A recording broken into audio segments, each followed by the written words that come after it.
Hi, it's Paul from Model Builder International. What we're going to look at today is from a company we've not looked at before. This is from Mirage. It's a PZL P.42, 1/48 scale. So let's have a look inside the box, see what's there.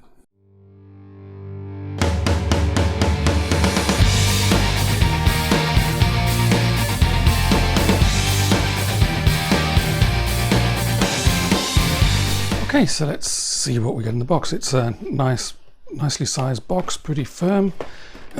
Some good cover art. Look at on the side, there's decals, obviously some photo etch included as well.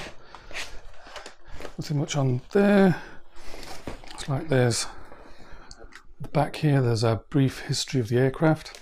Basically this was a one-off. It was the PZL P.43 was built. There was almost 300 of those built, and this was just a one-off variation of that with a new tail with the twin rudders, just built for testing basically. Just the one build, and it was destroyed in the first days of the war. It was, after testing, it was given to the cadet school, probably a training maintenance aircraft, and it was destroyed there. So let's open the box, see what we get inside. So to start with, we have instructions and a Ziploc baggie attached to the instructions containing the clear parts and the photo etch sheet. It's attached to the front there, so it's not going anywhere. And the decals are in there as well, as long as with the other decals, photo etch sheet. So that's pretty neat. And the instructions are nice, shiny, glossy paper. I'll have a closer look at those in a second. And then inside, sprues are all in one bag. So I'll open this up and pull them out, and we'll have a look-see. So the parts themselves look quite nice. Inside is a QR code to take you to their Facebook page, which is pretty neat. Looking at the parts, there's recessed panel lines, nice fine attachment points, and they look quite nice. We'll have a closer look at these parts. Oh, we've got cockpit side walls. They look nice. Raised detail as well on the bottom here. It's nice. Remember, this kit it's not like your shake and bake Tamiya Hasegawa type kits. This is for people who've got a few kits under their belt. There's no locating tabs, you'll have to add your own. So this is more for the sort of further, have you been doing the hobby a few years. Also notice the tail is different. You'll actually have to saw off the tail here to add the new part.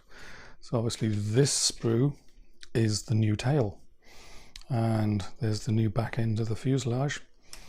And so basically it's probably just the PZL 23 kit, and you do a bit of cutting up. That's two sprues. Third sprue is the wings, again more nice recessed panel lines. They look quite nice. All the ejector pin marks, I'll have a closer look at those. And this is obviously one with all the small parts. That's a nicely detailed engine there. Lots of interior parts. Oh no, it looks very nice. Like I said, it's a step up from a simple kit that will fall together. You'll have to pay a bit of attention. So let's have a quick look at the instructions. Basically this is what they look like. Open up, colour for the inside, 3D diagrams, colours, Vallejo, Humbrol. They look quite nice and detailed. We'll have a close look at these.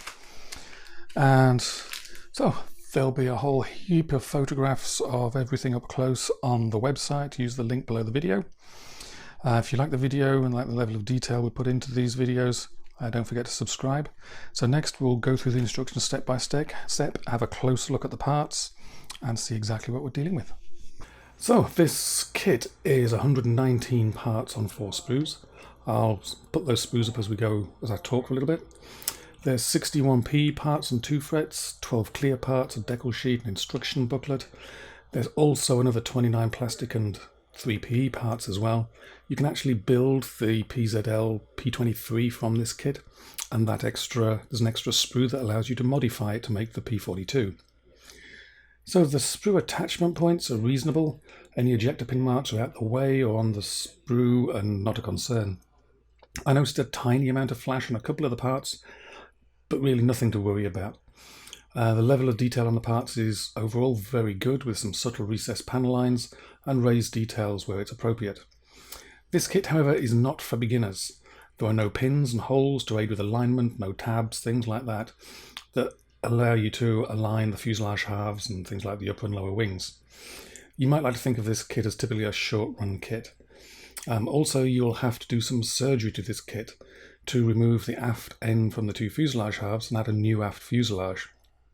However, they have put the cutting line on a panel line, which is kind of convenient. So, that all being said, let's go through the instructions. So starting on the build, it starts interestingly with building the propeller and the propeller hub, and then we move on to a nicely detailed engine, and then we assemble the pilot's seat and flying controls around him. Then at the bottom of this page we put together a couple of machine guns. The machine guns are in plastic, but there's photo etch parts that go on them to enhance them. And then on the next page is basically just step 7, and this is the biggest step in the kit. There's a whole page devoted to just this one step, whereas there's usually about 6 steps on a page. In this one we're painting the interior walls of the cockpit. These are separate from the fuselage halves. So basically most of the instrument panels are in plastic. There's a decal sheet to put the instruments in place, but quite whether they're supposed to go on the front or the back, I'm not too sure. We'll have to play with it to see exactly where it's going to go. There's a good painting guides for these. So it looks together like it'd be nicely detailed, some good detail on the interior walls. And then you basically join the two walls together and basically sandwich all the cockpit parts in between them. So you end up with a complete cockpit. Okay, page 3. The first thing is you're going to make a decision. Are you going to have the undercarriage legs with full spats or with just the top half of the undercarriage legs in spats? You can do either with this kit. So put those together, and then we're using the new sprue and putting together the new ventral position with plastic and some photo etch. Page 4 is where the surgery comes in. We cut off the aft end of the two fuselage halves and replace them with two new aft ends that come on the new sprue for this kit. And also on the same new sprue, we put together the tail and then sandwich the cockpit that we've built already between the two fuselage halves, fit the tail, and there's some good detail on exactly how the rudders actually fit in place. Page 5, start off with putting the upper and lower halves of the wings together. Remember, there's no locating pins or anything on this, so you have to use some tabs, just the same as you would have done with the fuselage halves. Make your own tabs for alignment. There's a note here to thin the trailing edges of just like the flaps and ailerons. Then down to putting the canopy on the cockpit. You have the option of putting the pilot's canopy open, and if you're comfortable taking a razor saw to the back end of the cockpit, the clear part, you can also cut that and have the rear position open as well. And then we fit the wing roots and the central lower part of the wing. It's kind of a bit of a different way to do things. So you fit those in place, and then you fit the main wings. The wings themselves looks like they have locating points on them, so to ensure that they fit snugly correctly and everything lines up. And finally, you fit the engine on the front of the fuselage. On this page, we're getting to doing smaller and smaller pieces of work on each step as we get towards the end of the build. This page, we add the main wheels and a tail skid, a bit of photo etch at the top and bottom of the wings, drill out the exhausts, and fit the engine cowlings.